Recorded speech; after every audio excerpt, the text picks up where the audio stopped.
নমস্কার, আমি হচ্ছি হায়দ্রাবাদের হাইপার বাঙালি। কালকে আমরা প্ল্যান করেছিলাম সপরিবারে রামোজি ফিল্ম সিটি বেড়াতে যাওয়ার। বেরোবার টার্গেট সকাল 8টা, যাতে গিয়ে 9:45 ওপেনিং সেরেমনিটা দেখতে পারি। বেরোলাম 8:25। কেন জানেন? আরে জানেন, কাজের লোক। পই পই করে বলে দিয়েছিলাম আজকে যেন 7:30টায় আসে, এলো না। ফোন করলাম, ধরল না। শেষে কি করব, রেগে মেগে তাকে কিভাবে শায়েস্তা করব এইসব ভাবতে ভাবতে বেরিয়ে পড়লাম 8:25।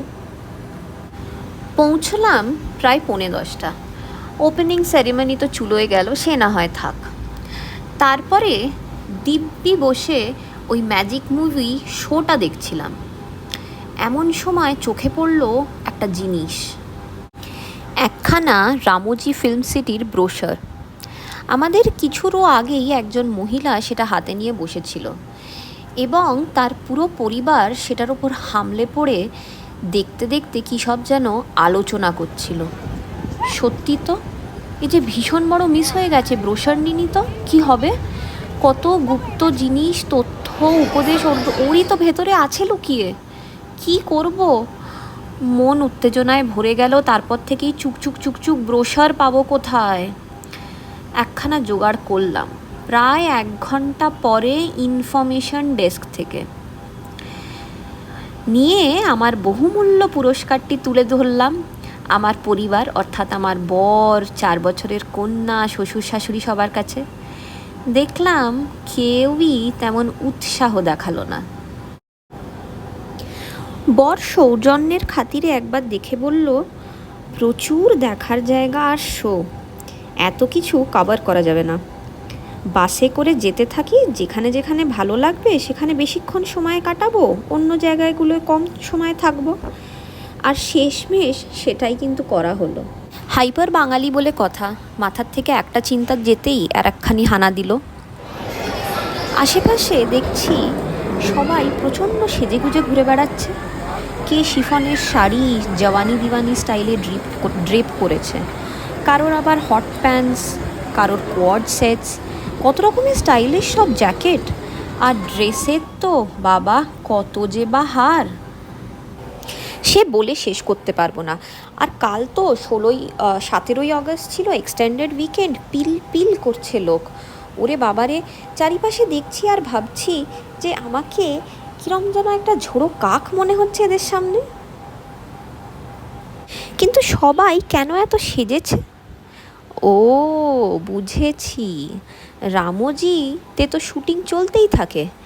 এরা বুঝি ভেবেছে যে কাস্টিং ডিরেক্টররা ছদ্মবেশে চারিপাশে ঘুরে বেড়ায় এবং তাদের চোখ আকর্ষণ করতে পারলেই মুভিতে role guaranteed, overnight movie stardom. এসব ভাবতে ভাবতেই অনেকখানি ঘোরাও হয়ে গেছে।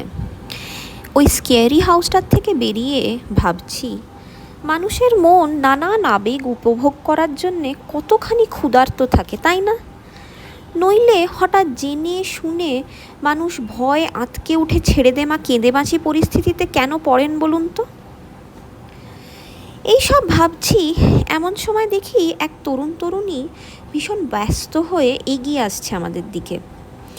ওই জায়গাটা তখন প্রায় বন্ধ হয়। তরুণ ভীষণ হাঁপাতে জিজ্ঞেস করলো, স্কেয়ারি হাউসটা কোথায় বলতে পারবেন? তাকে দিশা দেখাতেই হুন্নে হয়ে চলে গেল শীঘ্র। আমি তাদের জন্য মনে মনে কামনা করলাম তারা যেন পূর্ণভাবে ভয় পেয়ে তাদের রামোজি ট্রিপটা সার্থক করতে পারে। ইতিমধ্যেই বাইরে মেন স্কোয়ারে বেরিয়ে এসে দেখি যে একটা কার্নিভাল প্যারেড চলছে। নানান রকম ট্যাবলো সব যাচ্ছে এবং তারই মধ্যে একটাতে ভীষণ জোরে গান বাজছে আর কারা সব যেন নাচছে এবং তাদেরকে দেখে সব লোকজনও নিচে প্রচণ্ড নাচছে। অমনি আমার মন অভিমানে ভরে গেল। ছোটোবেলায় পাড়ার ওই ক্লাবের ঘরটার পাশ দিয়ে যেতে যেতে যখনই দেখতাম নাচের ক্লাস হচ্ছে, মাকে বলতাম আমিও নাচ শিখব। কোনো দিন রাজি হয়নি, খালি বলতো না কদিন পরেই জানি তুই সব ছেড়ে দিবি, নিয়ে মোটা হয়ে যাবি। ভাবুন তো, আজ না হলে আমিও কি সুন্দর কোমর দুলিয়ে হাত তুলে নাচতে পারতাম ওদের সঙ্গে। একটা মুভির রোল জুটে যেতই যেত। এসব করতে করতেই 7টা প্রায় বেজে গেছিল।